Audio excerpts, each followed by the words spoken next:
alasan kelima saya tidak mendukung Pak Prabowo itu adalah saya merasa aneh dan lucu. Karena apa? Anehnya itu seorang mahasiswa atau orang yang berkuliah atau pernah sekolah itu mendukung Pak Prabowo itu dengan alasan apa? Tidak jelas. Jadi kelihatannya mereka itu orang sinting semua. Karena apa? Masa dibela-belain sekolah tinggi, kuliah, S1 tetap mendukung yang jelas-jelas orangnya menyalahi aturan, melanggar aturan dan melanggar konstitusi. Kan lucu saja. Masa kalah sama petani seperti saya bisa mikir? Masa kuliah habis uang banyak dan sekolah tinggi gak bisa mikir bahwa melanggar konstitusi itu salah? Berat. Kelihatannya alasan saya kelima itu tidak mau bersama orang-orang sinting. Selamat pagi para netizen dimanapun kita berada, salam inspirasi bagi kita semua ya. Ini curhatan dari seorang petani begitu kan ya. Sudah memberikan statement di situ ya, di tempat sawahnya begitu kan, memberikan statement mengapa saya tidak ingin memilih seorang Jokowi. Ada 5 hal ya. Mari kita dengarkan dan sesama dari sebelum yang saya publik begitu ya ke media, bahwa curhatan-curhatan seperti ini seharusnya ditanggapi begitu oleh mereka begitu kan. Bagaimana pencalonan seorang Prabowo, bagaimana calonan ya seorang Gibran di situ begitu kan. Tentu ini menjadi catatan penting. Seorang petani saja seperti apa yang disampaikan oleh Bapak ini, seolah-olah mereka lebih cerdas untuk memahami bagaimana situasi politik hari ini begitu kan ya. Benar kata orang-orang yang kemudian viral hari ini begitu kan ya, capek-capek ya kuliah hukum ya. Ujung-ujungnya atau dukungannya adalah 02. Yang benar aja, rugi dong katanya begitu kan. Bisa saja benar begitu dengan sebuah realitas ini begitu kan. Ini kan bukan lucu-lucuan sebenarnya untuk membangun bangsa kita ini begitu kan. Jadi apa yang disampaikan Bapak ini sungguh-sungguh luar biasa, kena kepada Prabowo Gibran begitu kan. Artinya apa? Apalagi seorang Gibran begitu kan ya. Dengan mungkin alasan seperti itu banyak sekali pro dan kontra. Mungkin kalau Prabowo masih dilihat agak bisalah masuk dalam kategori kepemimpinan, leadernya begitu kan. Tapi seorang Gibran bagaimana begitu kan ya.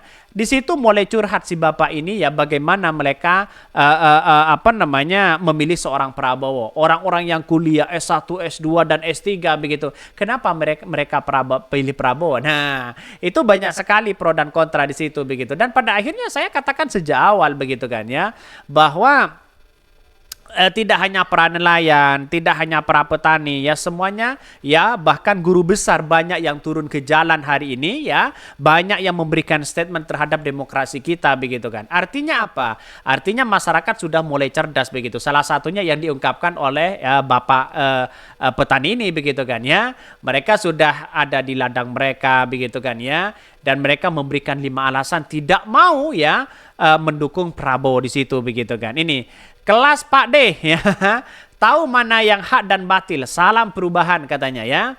Sepakat Pak D begitu kan. Kuliah biaya mahal-mahal pilih 02. Yang bener aja. Sinting dong, rugi dong katanya begitu kan. Ini komentar-komentar dari netizen. Petani lebih waras pilih presiden daripada ya sekolah tinggi-tinggi. S1 pilih yang suka melanggar aturan. Melanggar konstitusi, apa gunanya sekolah tinggi-tinggi kalau pilih ya tidak ya pakai otak. Mending saya petani, sekolah tidak tinggi tapi ya sekolah tidak tapi tinggi tapi milih pakai otak. Begitu kata petani loh begitu kan. Jadi melihat sebuah realitas begitu kan. Ya sekarang kita lihat saja realitasnya begitu kan. Masyarakat bisa melihat bagaimana seorang Prabowo, bagaimana seorang Gibran ya, bagaimana kekuatan-kekuatan mereka begitu kan yang menggunakan bapaknya di situ begitu kan. Ini kan artinya bangsa kita sudah tidak baik-baik aja hari ini begitu kan. Bayangkan begitu. Ini coba bayangkan. Kenapa saya katakan tidak baik-baik aja? Karena pada hakikatnya adalah masyarakat hari ini sudah bisa menentukan pilihan yang rasionalitas. Bagaimana yang jelas-jelas membangun bangsa kita begitu kan. Itu sudah kelihatan hari ini begitu kan. Tapi nampaknya dalam nuansa politik hari ini Karena begitu banyak orang-orang yang kemudian ya setidaknya mengharapkan ini, mengharapkan itu dan sebagainya, bukan tidak mungkin begitu kan ya. Orang-orang yang melakukan itu begitu kan ya dengan sebuah finansial. Harapannya mungkin seperti itu begitu kan. Harapannya mungkin jabatan dan sebagainya begitu kan. Jadi kalau semuanya bisa dibeli, bisa disuap, bisa disogok, bagaimana dengan demokrasi hari ini begitu kan.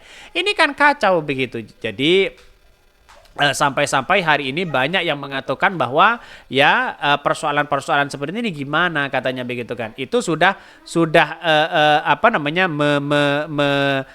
menyalahi aturan begitu kan. Jadi sampai hari ini saya sejak awal begitu mengatakan bahwa ya kalau seumpama begitu kan, kalau seumpama Prabowo Gibran menang di situ, lantas bagaimana dengan kita begitu kan. Dalam artian apakah mereka ya memberikan satu dorongan atau satu kemajuan pada bangsa kita, atau ya hanya dengan ya seperti ini aja begitu kan, tidak ada perkembangan ya. Perkembangan ada tapi tidak semasif bagaimana ya dengan pro terhadap rakyat begitu kan. Jadi artinya apa? Artinya selama ini mungkin ya masyarakat bisa menilai seperti apa mereka begitu kan.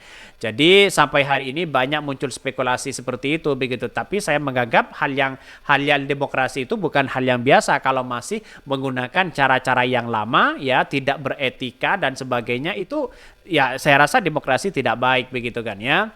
Bahkan ada yang mengatakan begini, ini maaf ya, ada yang mengatakan begini, ini ya pilih orang yang beda-beda Pak ya. Pilihan orang kan beda-beda Pak. Iya beda-beda, tapi kan kita menentukan sikap itu kan kita lihat sebuah realitas begitu kan ya. Bagaimana rasionalitas untuk memilih calon pemimpin begitu kan. Apakah mereka pro terhadap rakyat? Apakah mereka di belakangnya adalah dibiayai oleh oligarki? Karena biaya ini tidak sedikit loh begitu kan ya. Jangankan yang kuliah, sekolah tinggi habis uang banyak. Presiden aja ya jadi gimana? Ini komentar-komentar netizen sampai mengatakan seperti itu begitu.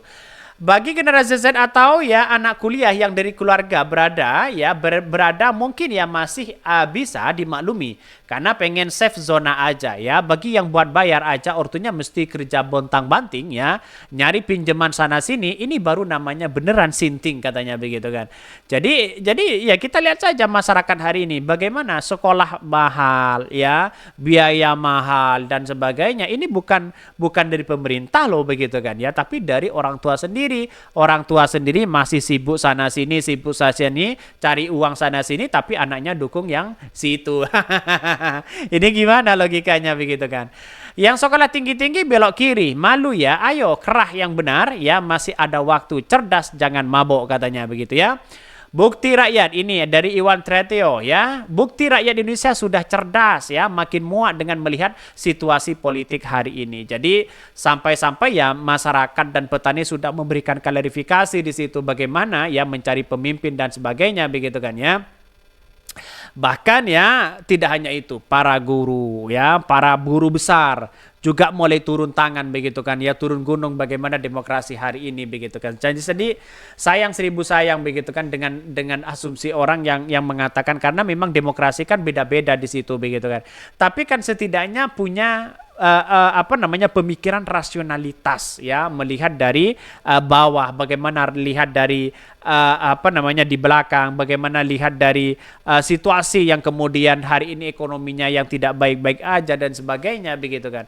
Ini kan gimana begitu, curhatan-curhatan seperti ini justru ya tidak didengarkan oleh pemerintah. Ini kan kacau begitu kan, sayang seribu sayang. Ini seharusnya curhatan-curhatan seperti didengarkan begitu kan. Mungkin itu yang kami sampaikan ya, tonton terus channel Hodari Podcast Rakyat ini karena ada berita-berita menarik dan viral setiap harinya. Salam peran netizen, salam inspirasi bagi kita semua. Jangan lupa di subscribe channel YouTube Hodari Podcast Rakyat ini.